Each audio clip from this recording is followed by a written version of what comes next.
মুক্তিযুদ্ধকে নিয়ে আওয়ামী লীগ চেতনার বাণিজ্য করতো, আজকে ঠিক একই রকম ভাবে জুলাইকে নিয়ে সেই চেতনার বাণিজ্য চলছে। এটা আমাদের জন্য লজ্জার যে এই দেশে একটি গণ অভ্যুত্থান হয়েছে এবং সেই অভ্যুত্থানের ক্রেডিট নিয়ে যারা রাজনীতি করছে তাদের কাছ থেকে আমরা আওয়ামী লীগের মতনই একই রকম চেতনার বাণিজ্য দেখতে পাচ্ছি। বাংলাদেশের সকল শ্রেণী পেশার মানুষ একটি ফ্যাসিবাদী শাসন ব্যবস্থা থেকে মুক্তি পাওয়ার জন্য জুলাই আগস্টে যে গণ আন্দোলনে ঝাঁপিয়ে পড়েছিল, সেই আন্দোলনের বীর যোদ্ধা এবং গতকালকে যিনি মহান রবের তাকে সারা দিয়ে দুনিয়া থেকে বিদায় নিয়েছেন শহীদ আশিকুর রহমান হৃদয়, তার জন্মদাতা পিতা এখানে আছেন, তার বড় ভাইরা আছেন। ওনাদের পরিবারটা এই জুলাই অভ্যুত্থানের বীর পরিবার বলে আমরা আখ্যায়িত করতে চাই, কারণ ওনার হৃদয়ের বড় ভাই সে এখনো গুলিবিদ্ধ, তার মাথায় জুলাই অভ্যুত্থানের গুলির সেই ক্ষতচিহ্ন রয়েছে। তো আসলে যার সন্তান চলে গেছে সেই ছাড়া এই উপলব্ধি কেউ করতে পারবে না, তাকে পাশে নিয়ে আসলে কথা বলা খুবই কঠিন। তো আমাদের এই জুলাই অভ্যুত্থানে যারা শাহাদাত বরণ করেছে তাদের পাশে দল হিসেবে এবং ছাত্র সংগঠন হিসেবে আমরা প্রথম থেকে থাকার চেষ্টা করেছি এবং এখনো আমরা আশা রাখি যে না, আমাদের সাধ্যের মধ্যে যতটুকু আছে ততটুকু দিয়ে আমরা এই পরিবারগুলোর পাশে থাকব। তারই ধারাবাহিকতা বিএনপির ভারপ্রাপ্ত চেয়ারম্যান জনাব তারেক রহমানের পক্ষ থেকে আমরা এসেছি। তো আসলে এই ঘটনার পাশাপাশি খুব দুঃখের সাথে বলতে হয় যে আজকে জুলাই অভ্যুত্থানের মাধ্যমে এদেশে এত বড় একটি ফ্যাসিবাদী শাসন ব্যবস্থার পতন ঘটলো এবং সেখানে যারা এই রকমের এত বীরত্বপূর্ণ ভূমিকা রেখেছে তাদের দেখভালের জন্য, তাদের চিকিৎসার জন্য এই অন্তর্বর্তীকালীন সরকারের পক্ষ থেকে একটি ফাউন্ডেশন ছিল, আপনারা জানেন, এবং এখন আছে জুলাই স্মৃতি ফাউন্ডেশন। এবং আমরা দেখেছি যে এই জুলাই অভ্যুত্থানের যারা স্টেক হোল্ডার মূল নিজেদেরকে দাবি করে সেই শহীদের পবিত্র রক্তের কথা বলে যারা ইতিমধ্যেই রাজনৈতিক দল তৈরি করেছে এবং জুলাই অভ্যুত্থানের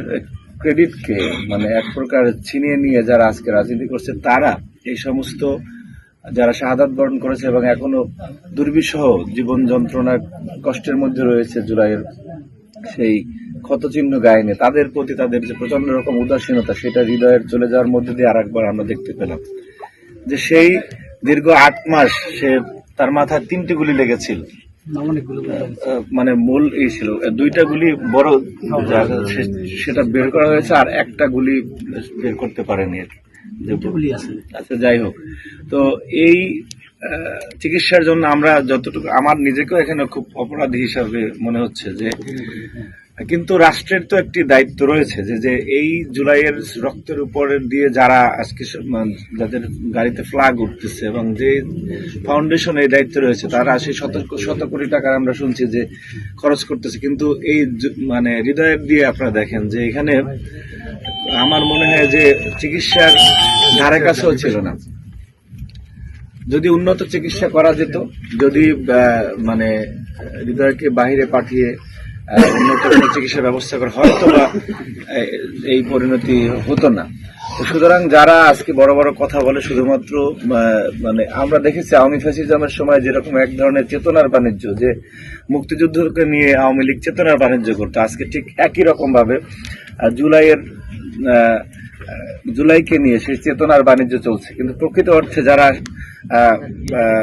হামলার শিকার হয়ে এখনো হাসপাতালে যন্ত্রণায় কাতরাচ্ছে, তাদের ঠিকমতো চিকিৎসা হচ্ছে না, 13-14 বার আহত রোগীরা রাস্তায় নেমেছে, তাদের সঠিক চিকিৎসা হচ্ছে না, সেটার প্রতিবাদ জানানোর জন্য। সুতরাং আমি ধিক্কার জানাই এবং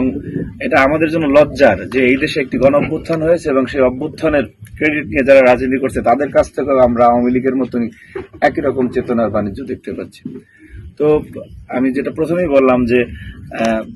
সন্তানহারা বাবার পাশে বসে আসলে রাজনৈতিক বক্তব্য দেওয়া সমীচীন নয়, কিন্তু এই কথাগুলো না বললে হয়তোবা এরপর থেকে যদি টনক নড়ে যে যারা মানে এই ক্রেডিট নিয়ে এক প্রকার অপরাজনীতি করছে তাদের উদ্দেশ্যে এই কথাগুলি বলা। পাশাপাশি আপনারা প্রশ্ন করতে পারেন যে আপনারা তো একটি বড় রাজনৈতিক দল, আপনারা কি করছেন? এইটা দেখার জন্য তো একটা বিশেষায়িত ব্যবস্থা রয়েছে, এটা দেখার জন্য তো একটি ফাউন্ডেশন রয়েছে এবং সরকার রয়েছে। এখানে আমরা যারা রাজনৈতিক দল তাদের কাজ তো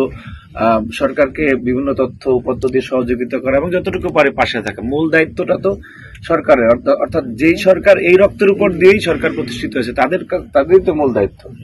তো সেই কারণে এই কথাগুলি বললাম। আর আমরা যতটুকু পারি, আমাদের ভারপ্রাপ্ত চেয়ারম্যান মহোদয় উনি বলেছেন যে ওনাদের একেবারে পারিবারিক ডিটেইলসটা নিতে, যে ওনাদের আসলে কি প্রকার সহযোগিতা আমরা করতে পারি, সেই সহযোগিতাটুকু আমরা দল থেকে ইনশাল্লাহ ওনাদেরকে দিব, এতটুকু বলতে।